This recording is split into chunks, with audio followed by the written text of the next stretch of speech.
Coucou tout le monde, j'espère que vous allez bien. Aujourd'hui je vous retrouve pour une nouvelle vidéo et ça va être un point lecture spécial bande dessinée, puisque ça fait très longtemps, je pense à peu près depuis 4-5 mois au moins, que je vous avais dit que je vous ferais cette vidéo pour vous faire un petit récap de mes quelques BD que j'ai lus dernièrement.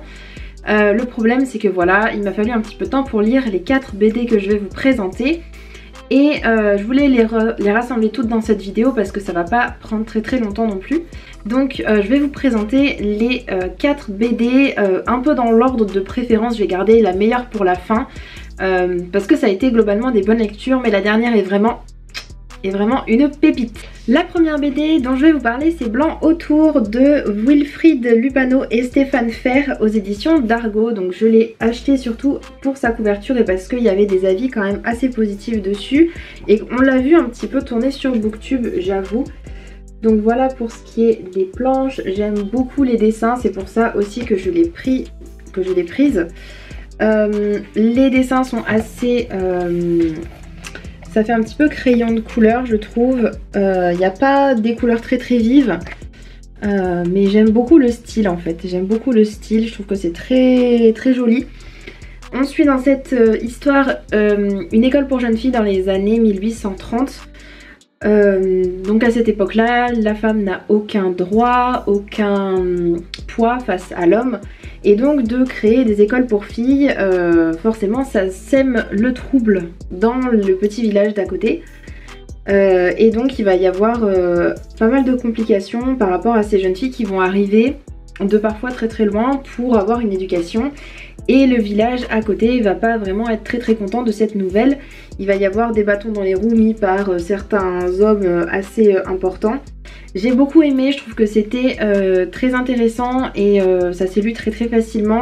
C'était un peu gentillet. Je trouve que l'auteur aurait vraiment pu aller beaucoup plus loin dans les difficultés qu'il y avait par rapport à cette école et faire des choses un peu plus sanglantes ou je sais pas comment dire, mais voilà, peut-être que ça s'y prêtait pas forcément. Enfin l'auteur ou les auteurs d'ailleurs, je devrais dire plutôt. Voilà, après je trouve que ça dépeint bien l'époque. On parle pas uniquement du coup de féminisme, on a aussi des histoires d'enfants qui sont... il y a un petit enfant sauvage, enfin qu'on appelle un petit enfant sauvage, je sais plus exactement si il est tout seul, s'il a vraiment pas de famille ou pas. Il y a une histoire aussi de sorcières, soi-disant les femmes, certaines auraient des pouvoirs. Donc voilà ce que j'en ai pensé pour celle-là. Dans un registre totalement différent, j'ai aussi lu Après le monde de Timothée Leman aux éditions Sarbacane. Donc là c'est une BD plus jeunesse que la première. On n'en sait pas grand chose et je l'ai prise un petit peu au hasard, je savais pas du tout.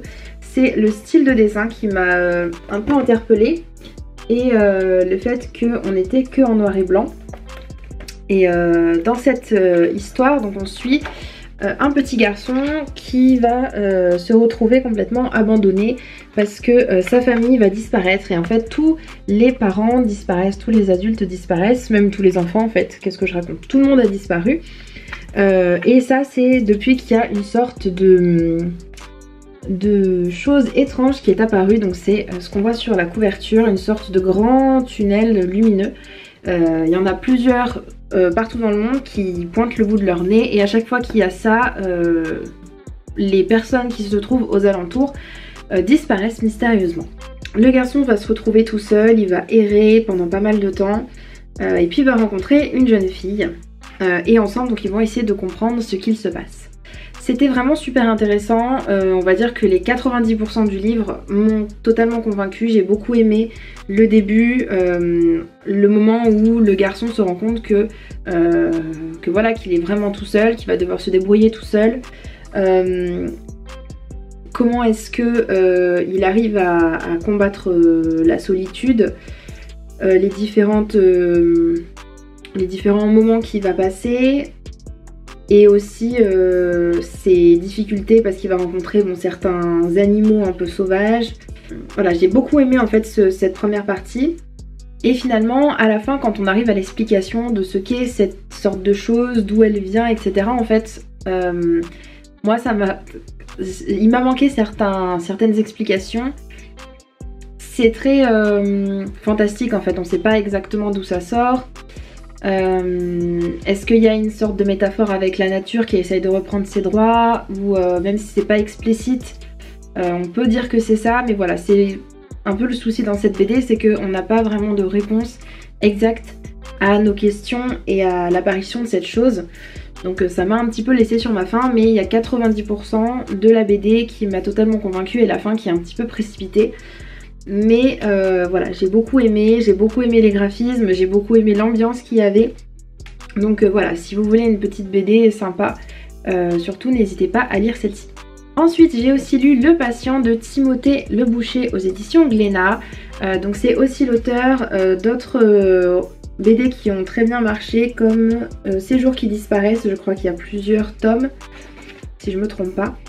Là, c'est plus parce que j'en avais entendu parler, que je voyais qu'il avait plutôt bien marché, qu'il avait été bien vendu. Donc je me suis dit pourquoi pas essayer de lire celui-ci, c'est une grosse brique quand même. J'aime beaucoup le style de dessin, encore une fois c'est pas du tout la même chose que celui d'avant, mais ça fait beaucoup plus, je sais pas comment dire, beaucoup plus américain, j'ai envie de dire. Voilà pour le style de dessin, j'ai encore vous montrer quelques planches si vous voulez. Voilà, donc dans cette histoire là on va suivre un meurtre en fait d'une famille. Il va y avoir un garçon parmi cette famille qui va être rescapé, qui va avoir des séquelles mais qui va du coup aller à l'hôpital, qui va être dans le coma pendant plusieurs années. Et il va se réveiller, je crois 5-6 ans après cette histoire, et il va y avoir une personne, une psychologue, qui va le suivre et qui va essayer de comprendre ce qui s'est passé, de l'aider à surmonter ça, et de faire avancer l'enquête sur qui était le meurtrier, essayer de comprendre quelles auraient pu être ses motivations. Donc dans cette BD là c'est plus un peu thriller psychologique, si j'ai envie si je devais donner un nom. Il y a une ambiance vraiment assez sombre, un peu stressante, glauque. J'ai beaucoup aimé, j'ai beaucoup aimé cette ambiance là.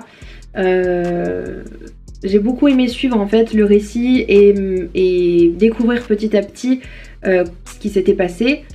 Et on a d'autres choses en fait qui se passent en même temps, enfin bref, c'est vraiment une BD que j'ai beaucoup appréciée. Et comme pour la BD précédente, malheureusement, je trouve que la fin se termine un petit peu en queue de poisson. J'ai pas trop compris, je sais pas s'il y aura une suite, je crois pas. Mais dites-moi en commentaire si jamais il y en a une. Mais je trouve que en fait, effectivement, on résout plus ou moins l'affaire. Mais en fait on nous laisse quand même croire que potentiellement c'est pas la vérité. Donc on dirait que c'est une fin ouverte et j'aurais bien voulu que ce soit un peu plus fermé et qu'on finisse pas en fait de cette manière là, qu'on ait vraiment soit des réponses claires et précises, soit qu'on nous dise clairement il y a un prochain tome. Je crois pas que ce soit le cas. Mais encore une fois dites-le moi en commentaire. Donc voilà, celle-ci elle était vraiment très cool pour tout ce qui est aspect un peu stressant, un peu angoissant, c'est vraiment très sympa et c'est un peu j'allais dire un peu tordu, bref c'est un peu psychologique etc tout ça, donc moi j'ai beaucoup apprécié. Et on va finir avec la meilleure BD de ce petit point lecture. C'est une grosse BD que je vous ai déjà présentée, comme d'ailleurs normalement les 4 dans un book haul. C'est Carbone et Silicium de Mathieu Bablé aux éditions, donc je ne sais plus, je vous l'avais déjà dit la dernière fois. Je ne me souviens plus. C'est Ankama. Je pense que c'est ça, édition Ankama, et ça doit être Big Bang, le Big Label, la collection ou l'inverse, je ne sais pas. Donc déjà la BD est énorme, je sais pas si... voilà, par rapport à ma tête. Elle est très grosse aussi et c'est vraiment... Donc c'est une BD qui a remporté le prix Fnac si je me trompe pas. C'est vraiment des dessins pour le coup là qui sont très particuliers. Je ne vois pas trop ce que je vous montre donc... Voilà, c'est vraiment des dessins... les personnages sont très particuliers. Voilà. On a... des pages qui sont voilà, de coloris différents à chaque fois en fonction des ambiances etc. Voilà, ça a été vraiment un super coup de cœur cette BD, donc je vais vous raconter brièvement de quoi ça parle, même si je pense que vous l'avez déjà certainement vu ou vous en avez certainement déjà entendu parler. Donc c'est Carbone et Silicium qui sont deux robots. On est, alors je sais plus quand est-ce qu'on commence l'histoire, mais on est dans les années 2100 ou quelque chose comme ça. Et en fait, si vous voulez, il y a eu des grands projets technologiques. Et on crée de plus en plus de robots qui ressemblent à des humains, qui commencent à avoir des sentiments, des émotions, qui commencent à ne plus avoir besoin de batterie, etc. Vraiment, ils fonctionnent comme des humains. Et en tout cas, Carbone et Silicium, ce sont les premiers, on va dire, à vraiment être comme ça, à vraiment être nouveaux et innovants. Et donc c'est une fille et un garçon et forcément il va y avoir une histoire entre deux aussi d'amour, d'attachement. Alors que se passe-t-il exactement? Oui, ils ont envie de liberté, ils ont envie de s'échapper, ils ont envie de ne plus dépendre des humains. Et on voit au fur et à mesure qu'on avance dans l'histoire, donc on va défiler sur des centaines d'années, ou une centaine d'années à peu près. On voit l'évolution, on voit les hommes qui se battent, qui sont en guerre, etc. et qui s'entretuent clairement. Les robots sont devenus aussi un sujet de discorde parce qu'ils prennent la place des humains. Donc il y a des robots qui se font tuer aussi. C'est une BD futuriste un petit peu, où on peut s'imaginer, où c'est une expérience de pensée, où on voit ce que pourrait être le futur avec une technologie comme ça, avec des robots qui ressembleraient beaucoup à des humains, mais c'est pas tout à fait des humains, donc ils comprennent pas forcément ce que les personnes peuvent ressentir. Ils sont pas complètement aboutis non plus, donc ça pose un peu des problèmes. Et donc tout au long de l'histoire, c'est une envie de liberté, une envie de ne plus dépendre de personne. Il y a aussi la relation entre Carbone et Silicium qui est très importante et qui a une place importante. J'aime beaucoup parce que on a des sentiments qui sont très bien montrés, des sentiments qui sont complexes, mais je trouve que c'est tout dans la nuance. On parle beaucoup de technologie aussi et c'est super intéressant parce que ça apporte quelque chose de différent et en même temps c'est quelque chose qui pourrait avoir lieu. C'est quelque chose qui pourrait être fait en fait, je pense. Voilà, qu'est-ce que j'ai envie de dire d'autre à propos de ça? J'aime beaucoup les dessins, même si ça paraît assez bizarre, mais même s'il faut s'y faire un petit peu au début, il y a des corps assez bizarres, c'est un peu glauque.